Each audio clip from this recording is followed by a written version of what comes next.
boa tarde novamente. Hoje o nosso estudo é sobre Araújo Porto Alegre, que foi um dos primeiros espíritas a exercer a sua missão aqui no Brasil. Nós já falamos em outra ocasião sobre Eurípides Barçanufo, acredito que Bezerra de Menezes nós já conversamos aqui. E o Araújo Porto Alegre é daqueles que atuou de forma pioneira, é daqueles que enfrentou um mar de desafios ao trazer essa doutrina libertadora aqui para o nosso país. Quando nós fazemos esses estudos sobre a história do Espiritismo, esses estudos são envolvidos em uma fundamentação. Quem trouxe essa fundamentação para nós foi o próprio Allan Kardec, que nos coloca nas revistas espíritas de 1864 e primeiro na de 1862, a importância de se resgatar a história do Espiritismo, entender os seus pioneiros, seus mártires, as suas motivações e todo o processo pelo qual a história se fundamentou. E Kardec diz na Revista Espírita de 1862 o seguinte: é preciso que a posteridade conheça os nomes dos pioneiros da obra, daqueles cujo devotamento e e abnegação merecerão ser inscritos em seus anais, dos que sofreram pela causa, a fim de que os abençoem. Está na Revista Espírita de 1862, na página 219. Nós sabemos que a Revista Espírita é uma das maiores fontes de estudo para a nossa doutrina, né, onde nós encontramos ensinamentos aprofundados. E Allan Kardec constrói, a partir de 1862, nos seus artigos, a fundamentação para como deve ser conhecida e como deve ser escrita a história da doutrina. E aí que ele começa a dizer sobre a importância de se estudar os mártires. E Kardec também deixa claro para nós que uma das maiores formas de se divulgar, de se conhecer a doutrina, é o próprio estudo da história dela. Porque é a partir da história que nós conhecemos o legado que a doutrina trouxe para cada um dos seus agentes, para cada um daqueles que vivenciou o que as palavras da doutrina trazem. Um desses missionários que vem a encarnar aqui no Brasil é o Barão de Santo Ângelo, Araújo Porto Alegre. Ele encarnou no ano de 1806, bem próximo a Allan Kardec, da mesma geração.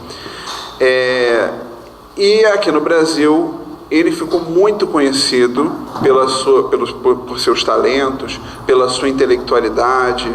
Ele foi, vou colocar aqui a listinha de profissões do Araújo Porto Alegre, você vê como era um sujeito intelectualizado. Ele foi escritor, político, jornalista, pintor, caricaturista, arquiteto, crítico e historiador da arte, professor e diplomata brasileiro em Dresden e Lisboa. Pouca coisa, né? Era conhecido como Homem Tudo. E tem um detalhe: começou como ourives. Então tem só mais um detalhezinho aí. E nos seus múltiplos talentos, ele foi reconhecido por vários deles, ou seja, ele era bom em tudo que fazia. Como político, ele trabalhou na Câmara Municipal.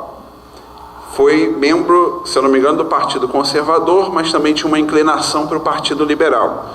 Os seus projetos políticos são muito semelhantes aos projetos políticos de um outro sujeito muito importante para a nossa história, que foi o Dr. Bezerra de Menezes.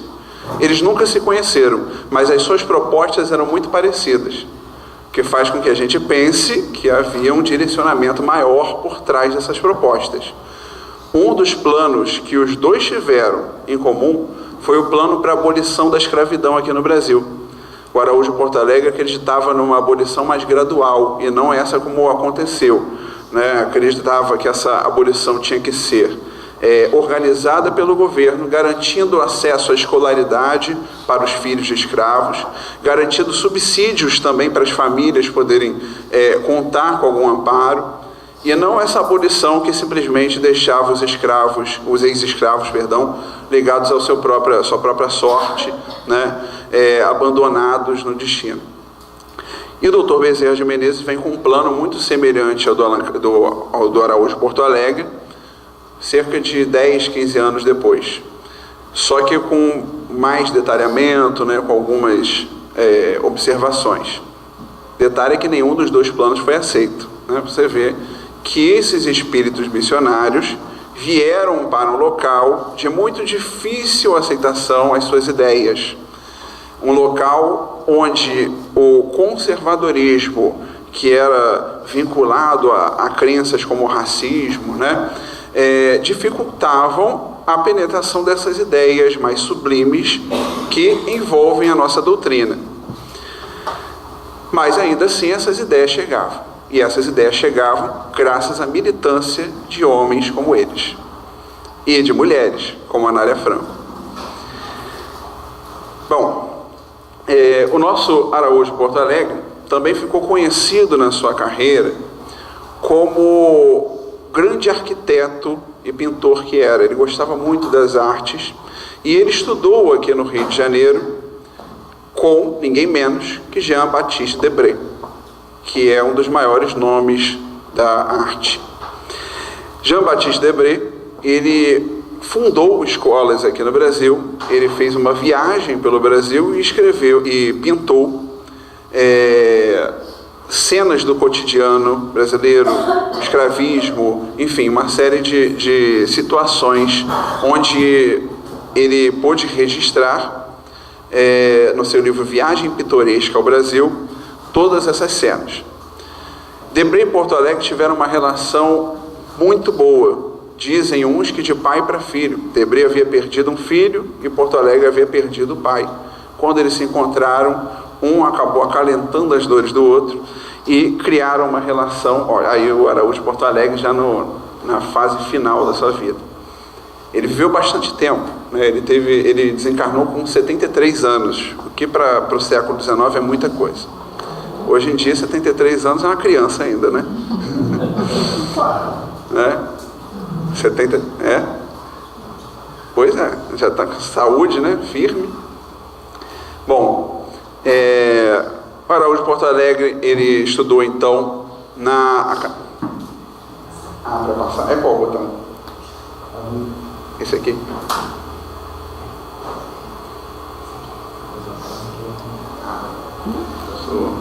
Sou ignorante nessas artes. Bom, como jornalista, também atuou, mas de forma muito crítica. Como político, era bem crítico também, e é conhecido como o primeiro caricaturista aqui no Brasil. Foi o primeiro a fazer uma caricatura, né, em relação ao cenário político brasileiro, onde ele questionava a honestidade dos políticos no Brasil. Você vê que já tem tempo, né? Bom,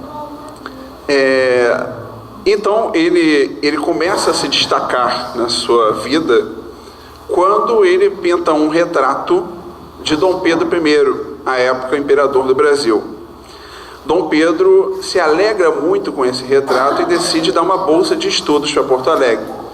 Ele vai para Paris e fica estudando com Debré e com grandes artistas de nome na época, onde ele formou todo o seu arcabouço na área das artes. Quando retornou ao Brasil, sou eu que estou apertando? Não, tá. Quando ele retornou ao Brasil, tá vendo? Não sei mexer nisso. Quando ele retornou ao Brasil, já retornou com grande prestígio na corte. E poucos anos mais tarde, ele foi nomeado diretor da Academia Imperial de Belas Artes, hoje a Academia Brasileira de Belas Artes.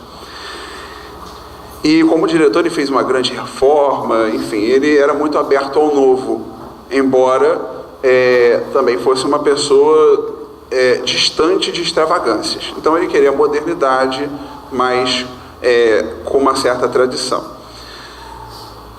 ele sempre foi reconhecido pela sua devoção ao estudo.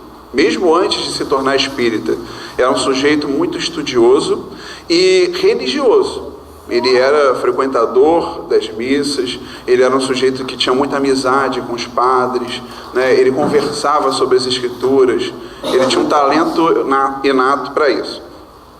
E ele formou belas amizades também com homens de prestígio e cujas ideias extravasavam um raciocínio talvez limitado à época por questões como racismo, né, e ideias que nós sabemos que desviam da verdade. Dentre essas amizades, nós destacamos Domingos José Gonçalves de Magalhães e Gonçalves Dias, homens cujo talento fez com que se destacassem na literatura. Gonçalves Dias é talvez um dos escritores brasileiros mais conhecidos. Com certeza, a sua Canção do Exílio é um dos textos mais parodiados da história da literatura brasileira, se não é o mais parodiado. Aquele que diz: minha terra tem palmeiras onde canta o sabiá, as aves que aqui gorjeiam não gorjeiam como lá. Gonçalves Dias escreveu esse poema na Europa quando sentia saudades das terras do Brasil. E esse amigo, Gonçalves Dias, desencarnou retornando, inclusive, de uma dessas viagens, né, num naufrágio.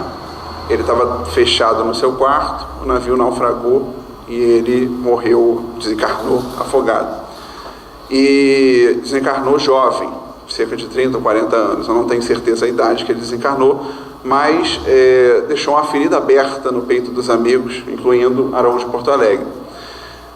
A doutrina espírita trouxe a consolação para a alma de Araújo Porto Alegre e para de alguns outros em relação a essa passagem do Gonçalves Dias, pois que ele, como espírito, retornou e trouxe lindas mensagens.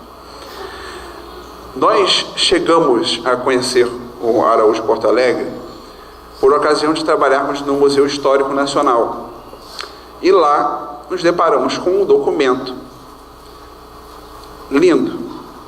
Um documento datado de 1865, escrito de próprio punho pelo Araújo Porto Alegre, que se encontrava numa situação deplorável. Estava na última gaveta do último arquivo, quase jogado às traças. E nesse documento ele traz itens valiosíssimos para a história da doutrina espírita. Ele diz a data da sua conversão, ele traz transcritas, comunicações mediúnicas obtidas em Berlim. Ele traz nesses relatos também o nome de determinados brasileiros que se envolviam com a prática do espiritismo. E ele fala de sessões espíritas no Brasil desde 1859. A Federação Espírita Brasileira considera o início oficial da prática da doutrina no Brasil no ano de 1865, né, no grupo Confúcio, na Bahia. Araújo Porto Alegre fala de sessões que já ocorriam em 59 aqui no Brasil. O Livro dos Espíritos é de 1857, ou seja, só 2 anos antes. E nessas sessões ele fala da presença de médiuns franceses aqui, né? Então, alguns franceses que faziam viagens para o Brasil que traziam esses ensinamentos. Agora, o Araújo Porto Alegre, ele ainda teve prazeres maiores ao conhecer a doutrina. Ele pessoalmente esteve com Allan Kardec. Ele pessoalmente obteve conhecimentos a partir daquele que foi responsável pela codificação da nossa doutrina.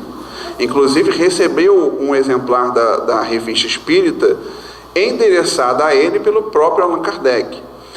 Então, é um sujeito da maior importância para nós estudarmos. Vamos ver se eu vou acertar. Para pensarmos a individualidade Araújo Porto Alegre, devemos também considerar o contexto no qual ele vivia. E existe uma obra recebida pelas mãos do médium Francisco Cândido Xavier, que é uma obra da maior importância, Hoje, essa obra traz muitas discussões, né? Tem pessoas que fazem críticas, outros que vão defender, enfim. O que importa é que nós estudemos essa obra para tirarmos nossas próprias conclusões. É claro que já vem com o selo Chico Xavier de qualidade, né? Brasil, Coração do Mundo, Pátria do Evangelho. Uma obra que eu indico a todos. Fala sobre a história espiritual, não apenas da nossa pátria, mas a importância da nossa pátria em relação à sedimentação do Evangelho no coração dos homens. É muito interessante esse livro. Então ele traz acontecimentos da história do Brasil e traz a origem espiritual desses acontecimentos. Traz no plano espiritual a organização da falange de Ismael, que é o espírito protetor da nossa nação. E fala da transportação da árvore do Evangelho da região de Jerusalém para aqui, para a Terra do Cruzeiro. Essa obra é de autoria do espírito Humberto de Campos. Similar a essa obra, que também narra fatos espirituais, né, que geraram fatos materiais, temos também a obra de Emmanuel, que inclusive é homônima ao nome do nosso grupo. Grupo Espírita Caminho da Luz, a obra Caminho da Luz, que fala sobre a história da humanidade à luz de acontecimentos no plano espiritual. Quando eu falo aqui, pega no microfone, capta? Bom. E nesse livro, Brasil, Coração do Mundo, Pátria do Evangelho, os espíritos, através, né, da obra de Humberto de Campos, nos falam sobre o caráter e a missão de Dom Pedro II. Por que eu estou colocando Dom Pedro II aqui? Porque Dom Pedro II foi imperador do Brasil entre 1840 e 1889, até o dia 15 de novembro, quando a República foi proclamada. Qual a importância deste espírito para a doutrina toda?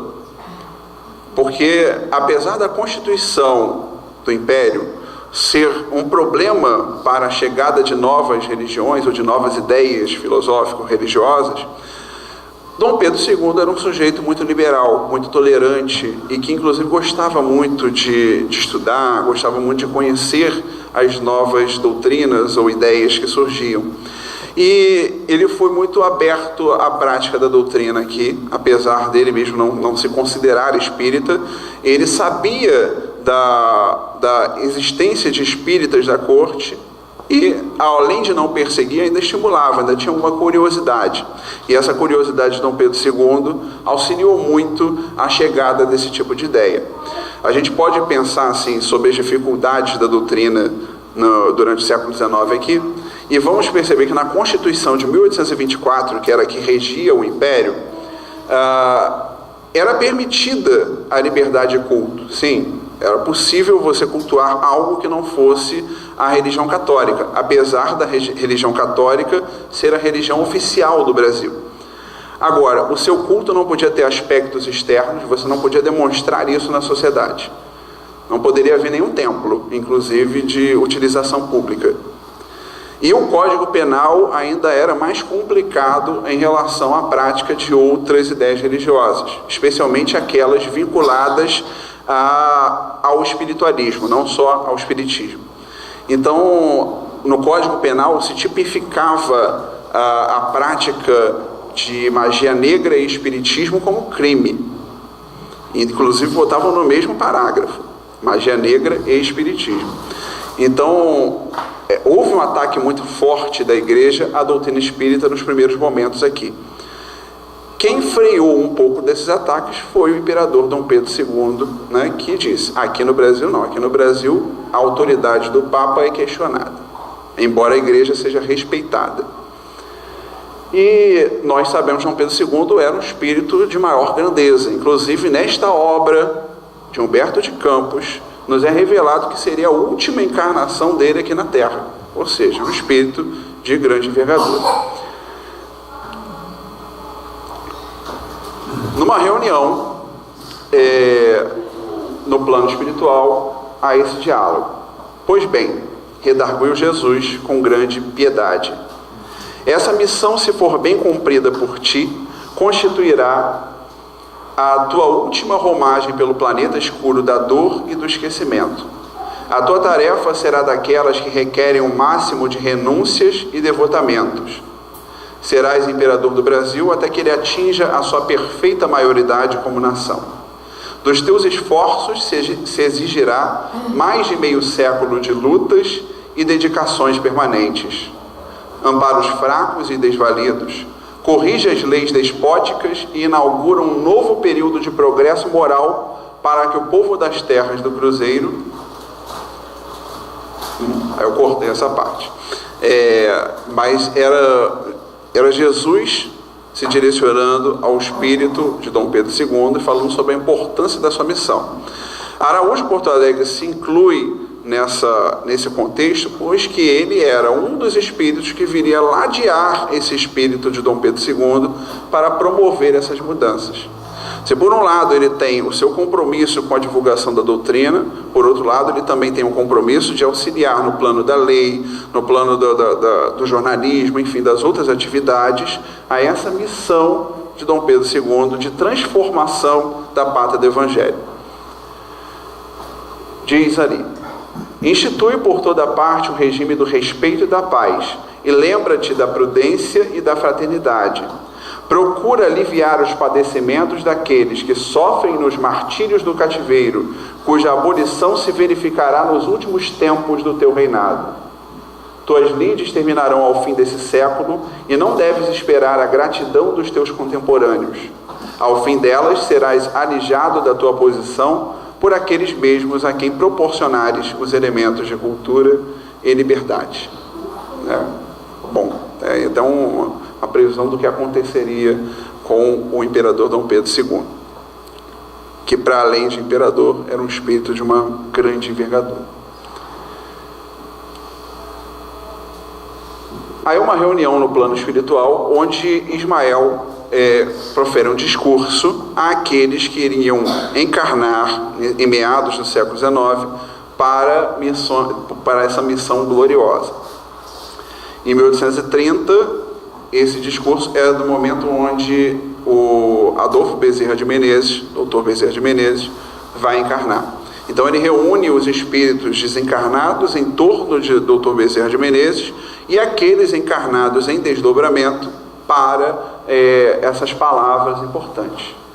Irmãos, o século atual, como sabeis, vai ser assinalado pelo advento do Consolador à face da terra. Nestes 100 anos se efetuarão os grandes movimentos preparatórios dos outros 100 anos que hão de vir. Faz-se mister, amparemos o coração atormentado dos homens nessas grandes amarguras, preparando-lhes o caminho da purificação espiritual através das sendas penosas. É preciso, pois, preparemos o terreno para a sua estabilidade moral nesses instantes decisivos dos seus destinos. Importante, é de suma importância nós resgatarmos esses primeiros momentos da doutrina. Por quê? É uma discussão que nós temos participado bastante. Nós sabemos que a doutrina dos espíritos chegou aqui ao Brasil, mas chegou numa terra onde a religião católica já se fazia presente com muita força na vida de cada um dos indivíduos. Nós somos seres que reencarnamos, que viemos de outras existências e passamos longas existências sobre essa outra filosofia. Muitas vezes carregamos para as nossas práticas espíritas costumes que vêm de outras religiões ou de outras áreas do saber humano.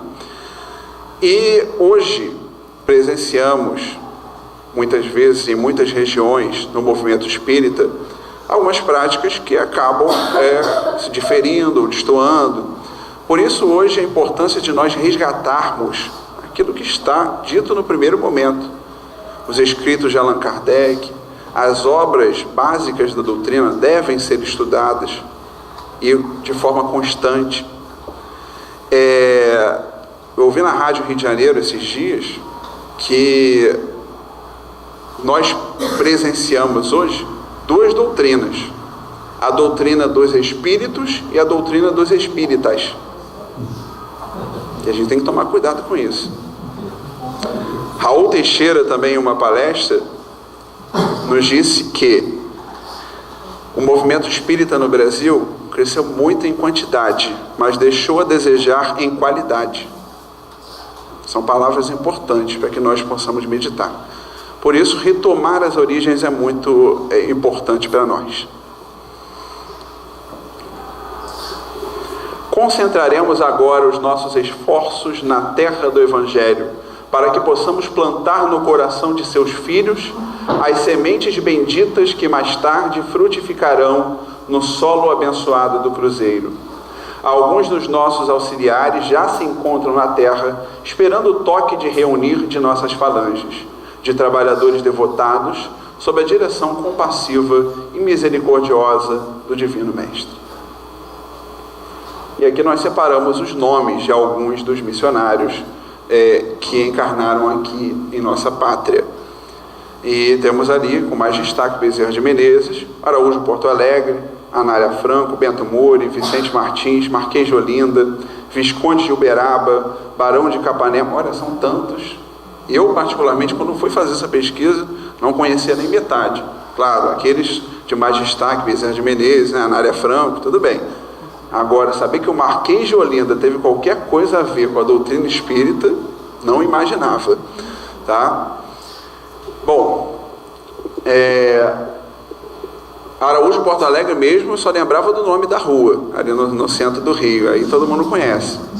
Não tinha a menor noção de que ele tinha sido espírita. E foi um espírita de destaque. Porque, além dele conhecer a doutrina, de estudar a doutrina de forma muito completa, muito devota, ele divulgava a doutrina. Ele não guardava apenas para ele, não era aquela árvore frondosa, né, que não dá frutos. Pelo contrário, ele passava esses ensinamentos àqueles que desejavam conhecer mais. É importante destacar que ele não era prosélito, ou seja, ele não forçava essa fé àquele que não desejava. Eu li muitas correspondências particulares dele, né, com outros homens importantes da corte. E ele toma muito cuidado com as palavras que utiliza. E ele é sempre muito respeitado pelos interlocutores. Todos eles passam até a se questionar. Porque, assim, os padres diziam que a doutrina dos espíritos ou era uma crença trazida pelos demônios, ou vivenciada por loucos. Eram essas duas as hipóteses mais aceitas. Quando um homem como Araújo Porto Alegre se declara espírita, aí, né, os parafusos, né, já começam a soltar. Bom, as revelações de Araújo Porto Alegre. Esse título é o título do próprio Araújo Porto Alegre. Ele escreveu esse documento, que nós encontramos no Museu Histórico Nacional. É um documento de 20 páginas, um papel maior do que o A4, ou seja, tem muita coisa ali. E ele escreve no título, Revelações, entre aspas. Para ele, a doutrina espírita foi uma verdadeira revelação. Aí eu busto em homenagem a ele lá no sul, eu não sei exatamente a cidade. Aqui é uma imagem do próprio documento que eu trouxe para vocês, só para a gente ter uma noção, né, onde ele escreve ao leitor, na primeira página, e é muito interessante a humildade com que ele escreve. Ele diz assim: não escrevo para os que se julgam sábios e felizes na terra, porque nada tenho para os contentar. Escrevo para o povo e para os infelizes, para os que precisam de luz e consolação nessa vida. Se estas cartas, se estas revelações forem úteis a uma só pessoa, dou por bem empregado o meu tempo. Araújo Porto Alegre escreveu esse documento quando ele já estava próximo do seu desencarne. Então, mesmo diante de uma carreira onde se produziu tanto, onde ficou tão reconhecido pelo seu trabalho em outras áreas, o legado que ele quis deixar para a posteridade foi o legado dos ensinamentos espíritas que ele foi capaz de adquirir. Ele selecionou esse legado em detrimento de tantas outras coisas. Foi ele o arquiteto da sagração e da coroação de Dom Pedro II. Foi ele o arquiteto também do próprio casamento régio de Dom Pedro II. Foi ele o arquiteto do prédio do Banco do Brasil, de prédios importantes à época. E que participou de uma reforma urbana no Rio. Ou seja, ele era um homem de muito renome, mas ele preferiu deixar isso de lado e focou nos ensinamentos que ficam para a eternidade. E ele já traz uma advertência que serve para nós hoje em dia também, quando nós vamos estudar a doutrina, para que nós não façamos isso de forma superficial, para que nós não encaremos isso como um passatempo. A doutrina espírita demanda muita dedicação, demanda tempo para estudarmos também. Eu estive essa semana com o expositor, o Jaime Lobato, e ele estava conversando comigo, estava dizendo assim: Rafael, a doutrina espírita, para ser estudada, ela demanda muito tempo. A gente não pode ter pressa para estudar ela, não. Às vezes, nesse estudo do ESG, né, que foi programado pela federação, que até é muito bom, muito útil, mas às vezes a pessoa pensa assim: li o tomo 1, tomo 2, tomo 3, estou pronto. O ESG é um recorte, né? Se a gente for ver, ele tem fragmentos de obras. A gente vai ler Allan Kardec, Livro dos Espíritos, os livros básicos, e ainda assim não está pronto não, tá?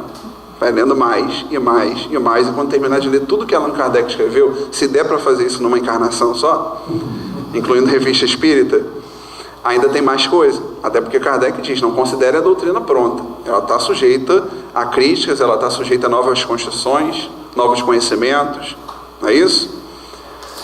Novos objetos de estudo.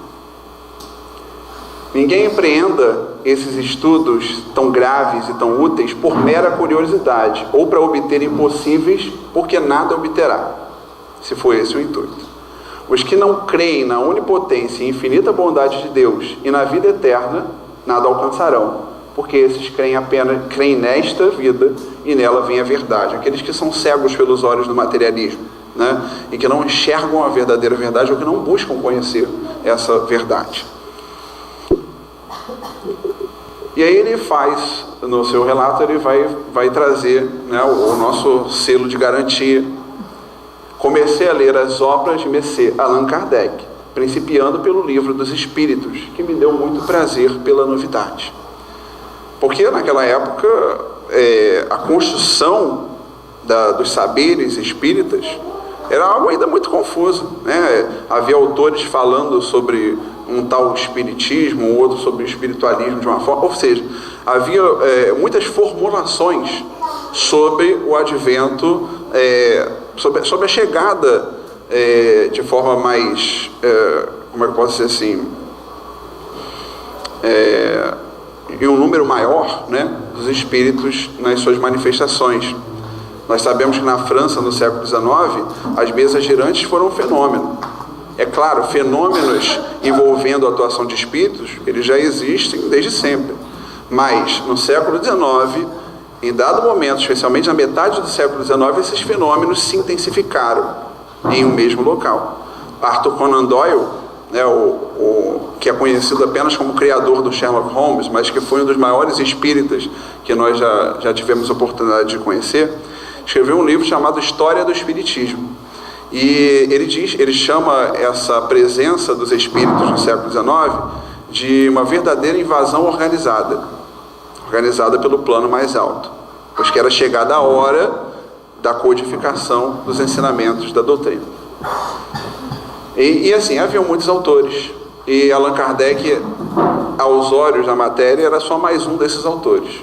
Mas aos olhos do espírito, nós sabemos, é aquele encarregado da missão de reunir os verdadeiros ensinamentos em poucas obras. E sábio foi aquele que pôde reconhecer aquilo naquele momento. No dia 12 de março de 63, recebi uma carta de meu filho com uma longa comunicação do seu espírito protetor a meu respeito. Meu filho, condoído dos meus sofrimentos, pediu à senhora Friedchen, médium, o obséquio de prestar-se a uma evocação a respeito da minha saúde, ao que ela prestou-se de muito bom grado, e teve lugar no dia 10 do mesmo mês. Quando acabei de ler a carta, quando acabei de ler a carta e a comunicação, fiquei convertido. Ele relata com mais profundidade a respeito desse caso. É porque ele estava sofrendo de determinados males, que não eram apenas da saúde, eram questões envolvendo o governo, envolvendo amizades que haviam traído ele, a confiança dele. E essa médium era desconhecida para ele. E essa médium é consultada pelo filho dele, que já era espírita, já havia se tornado espírita. E há informações nessa carta que nem o próprio filho sabia. E aí ele ficou convencido.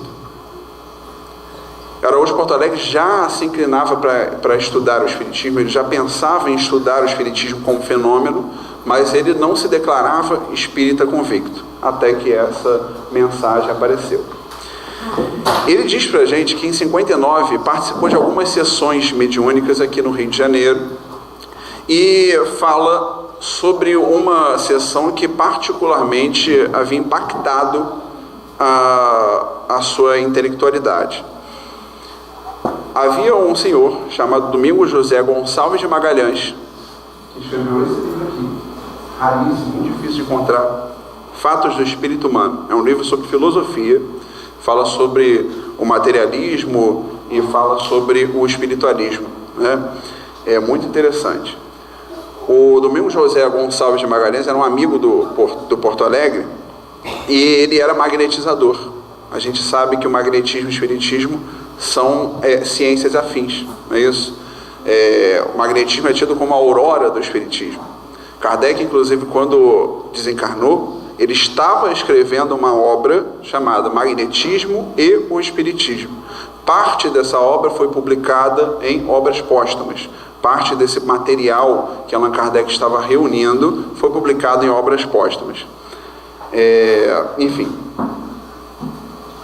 Domingos José Gonçalves de Magalhães era magnetizador. Ele aplicava passes, né? Não da forma como nós aplicamos hoje, tinha um outro procedimento. Ele aplicava passes e a partir desses passes as curas eram obtidas. E Araújo Porto Alegre nos relata um caso de uma moça que tinha problemas para andar, né? Ela não conseguia andar, sentia dores na perna, e ela tentou todo tipo de terapia com a medicina mais avançada, não só aqui do Brasil, mas também na Europa. Não conseguiu se curar. Fez algumas sessões com o Domingos, e o Domingos, através da prática do passe, já com o conhecimento que tinha, né, claro, com o auxílio da espiritualidade, conseguiu somar ao mérito dessa menina, dessa jovem, e ela conseguiu a cura.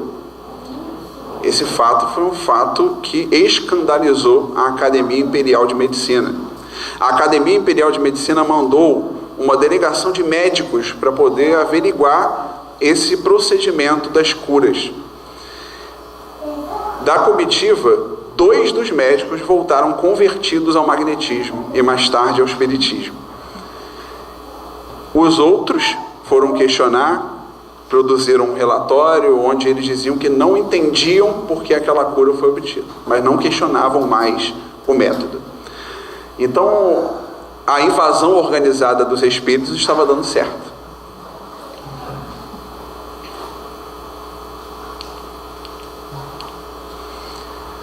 As pessoas que não conhecem o espiritismo não podem ter uma ideia do prazer que se encontra na companhia dos bons espíritos, nem das consolações que deles se recebe nos mais duros trânsitos da vida.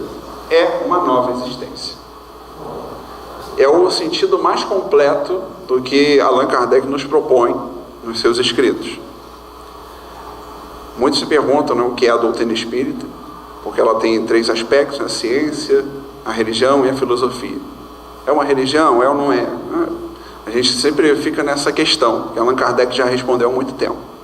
Ele diz que é, em essência, uma filosofia. Tem elementos de religião, mas não é propriamente uma religião. É nesse sentido que Kardec enumerava na revista espírita o número de espíritas em áreas tal. Ele coloca lá padres espíritas, como isso.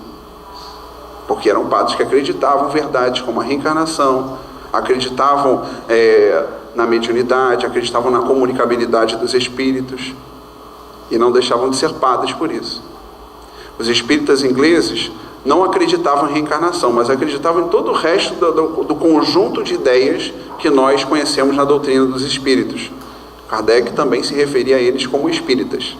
Então é interessante essas referências. E em essência, é uma filosofia que, ao tomarmos conhecimento, deve provocar mudanças no nosso comportamento. Ao termos contato com esse tipo de ideia, nós devemos buscar a nossa reforma íntima. Nesse sentido, é uma nova existência. Perdão. Ninguém empreenda esses estudos tão graves e tão úteis por mera curiosidade ou para obter impossíveis, porque nada obterá.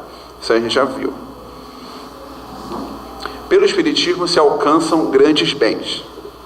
A firme crença de que todo esse universo é regido por Deus e de que nada se move sem a sua vontade. É a doutrina que nos permite um melhor entendimento sobre a providência divina, sobre a existência de Deus.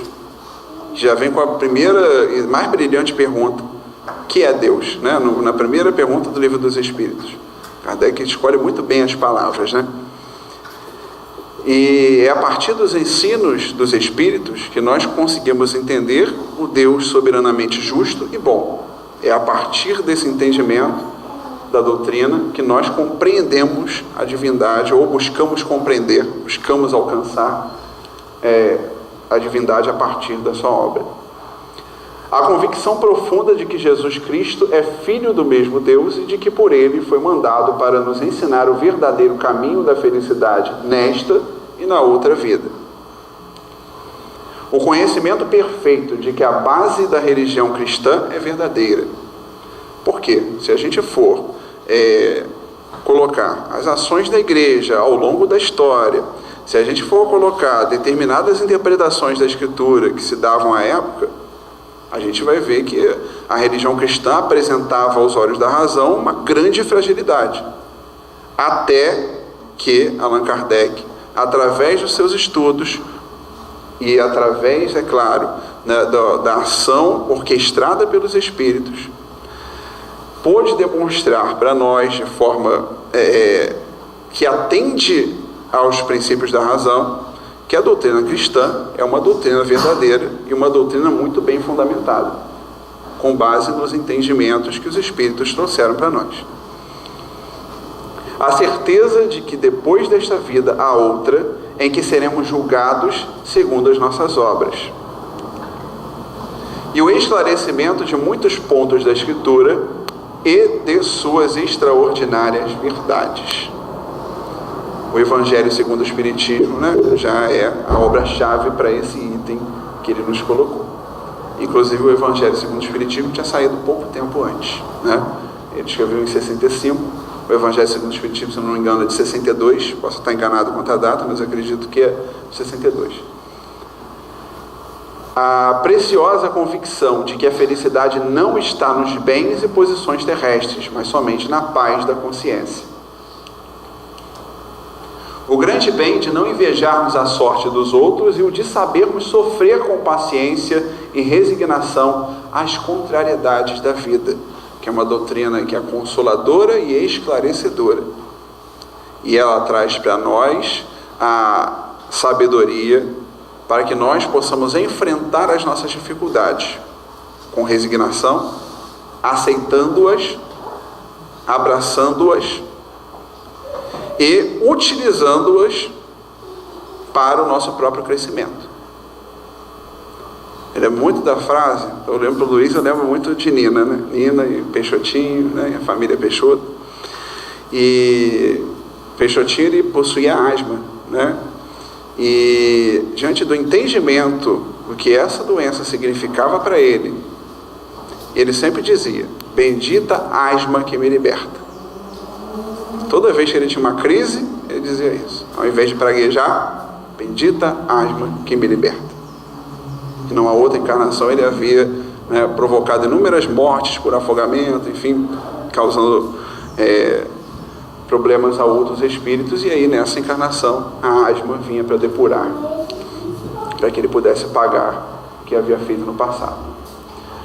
A coragem de não sacrificar a verdade ao egoísmo, o prazer indizível de conversarmos com os bons espíritos, com os que amamos em vida, e o sabermos da triste sorte dos maus e dos que muitas vezes invejamos a glória, os bens e todos os triunfos e gozos dessa vida. Em outras palavras, ele está dizendo aí, está colocando para nós, né, a lei de ação e reação, né, está colocando em outras palavras que as nossas ações trazem consequências e as nossas más ações trazem mais consequências. A nossa própria consciência é quem julga, não é isso? E também o triunfo do espiritualismo sobre o materialismo. O triunfo do entendimento de que o verdadeiro mundo é o mundo dos espíritos e que esse mundo material, ele é um mundo que é necessário para o nosso esclarecimento, mas que a verdadeira vida é a vida espiritual. E entre mil outros bens, provindos de bons conselhos, de remédios para os males do corpo e do espírito, o de sabermos que fora das prescrições do Evangelho não há salvação. Kardec traduz isso em uma frase, né? Fora da caridade não há salvação. Deus, quando quer favorecer os homens, manda-lhes idealistas, manda-lhes apóstolos e mártires. Todos os grandes homens têm uma grande missão a preencher, porque todos são mandados por Deus. Grandes e pequenos, célebres e obscuros. Todos cumprem um mandato e todos são responsáveis pelos seus deveres. A ressurreição da carne, que não é mais do que as sucessivas encarnações dos espíritos, esclarece e justifica essa verdade, como adiante veremos. Deus concedeu-nos o livre-arbítrio para irmos à perfectibilidade. Se por causa de alguns naufrágios as leis proibissem a navegação, aonde estaria hoje a sociedade humana? Como antes da primeira viagem. Assim são, pois, as doutrinas. É interessante que nessas colocações, quando ele fala sobre o que a doutrina traz, a gente vê que ele não relata, não foca nos fenômenos, não foca naquilo que é maravilhoso ao olhar, mas fala da maravilha da doutrina para o saber. É o conhecimento moral, que é ele que realmente vai esclarecer as nossas almas. Bom, ele termina o documento, eu estou vendo meu horário, né? Ele termina o documento com a verdadeira bandeira: fé, esperança e caridade. O Espiritismo é a última prova em favor da religião cristã e a que há de fazer o complemento de sua divina missão, porque o ensino dos Espíritos é mais poderoso do que o dos homens. Estou a completar 60 anos de idade e pouco me resta a viver. Creio que rematar a minha vida com esta publicação é fazer uma obra de caridade e também de patriotismo. Ele se compara à situação do óbolo da viúva. Ele diz: eu não tenho muito a depositar, mas o que eu tenho é isso aqui. O que eu tenho é esse escrito. O que eu tenho é essa sabedoria que eu pude juntar. A grande chaga do Brasil é a descrença. E dela provém esse egoísmo, essa ambição que impele os homens a tantas e tão inesperadas mudanças. E é uma contínua destruição do passado, que é a base do futuro. Kardec tem uma frase muito parecida, tirando a referência ao Brasil. Acho que ele fala, né, que o passado é a base do futuro, é o entendimento que eles tinham em comum. Por isso, inclusive, o nosso estudo. E você vê, né, que a descrença no Brasil ainda é uma realidade. Essa ambição é uma realidade que a gente ainda enfrenta. Mas com a ajuda de espíritos como o Araújo Porto Alegre, com, claro, os ensinamentos da doutrina dos espíritos, nós somos capazes de vencer esses obstáculos.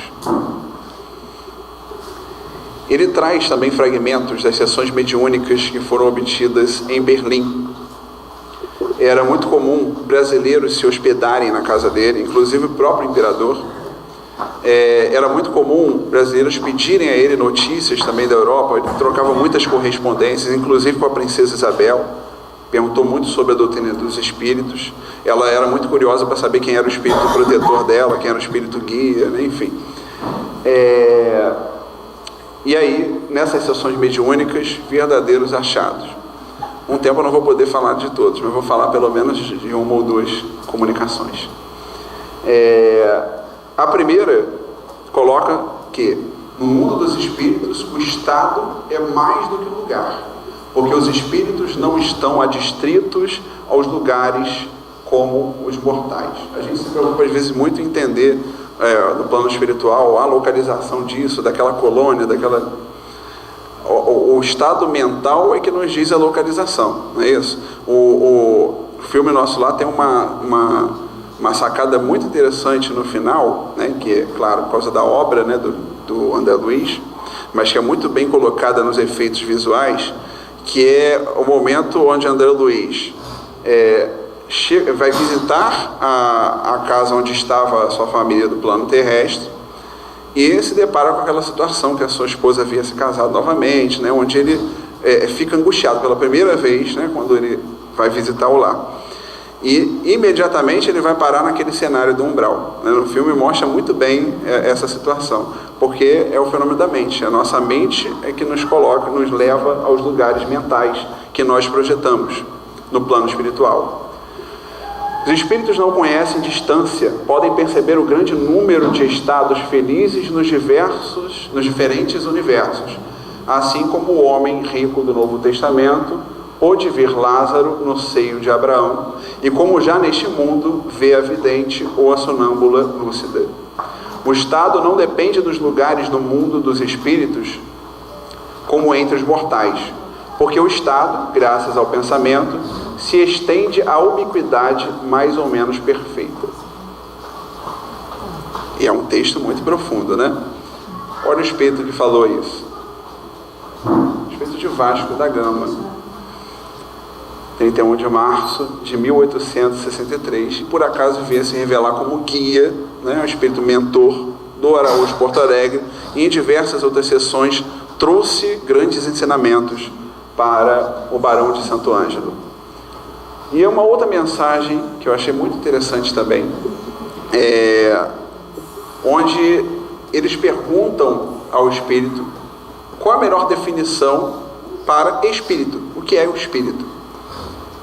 E aí o espírito diz: querem saber o que é o espírito? O espírito é a concepção mais delicada da sabedoria de Deus. O espírito é como o perfume que sobe ao altar do Deus de todos os mundos. É imperceptível aos olhos da carne, que grosseira não pode compreender uma coisa tão sublime. Vês tu o pensamento de teus amigos ausentes próximo de ti? Vês tu o vôo do teu próprio pensamento, quando ele se abraça com teus amigos já mortos, com teus parentes ainda vivos, e com Deus que tu não vês, mas que tão bem compreendes? O espírito é o sol que penetra nas profundezas do oceano. É o vento livre que abate o rijo carvalho, sem que ninguém lhe veja a forma de sua existência real. Eis o que é o espírito. Que definição bela! O espírito que trouxe essa definição, o espírito de Marion Delorme. É um espírito que na encarnação como Marion Delorme, né, que ficou conhecida como Marion Delorme, veio no século XVII a habitar essa terra. Esse espírito participa também da obra literária de Victor Hugo, né, que também é contemporâneo a Araújo Porto Alegre, onde ele tem uma ópera, se eu não me engano, né, com esse nome, Marion Delorme. Ela era uma cortesã do século XVI que era dona de um espaço em Paris onde muitas pessoas conviviam, trocavam saberes literários, né, enfim, e onde o conhecimento se difundia. Para encerrar, a poesia de nosso querido Gonçalves Dias, só que do plano espiritual para cá. A vida é o grande cabo tormentoso. É preciso dobrá-lo a todo custo. Apenas a esperança em Deus me pôde levar-me ao porto são, salvo e sem susto. De Deus a majestade é tão brilhante que nos pode talvez mesmo cegar. A esperança e a virtude, os condutores que nos podem fazer até Deus chegar. Gonçalves Dias, 14 de junho de 65. Muito obrigado a todos. Peço perdão pelo atraso mais uma vez.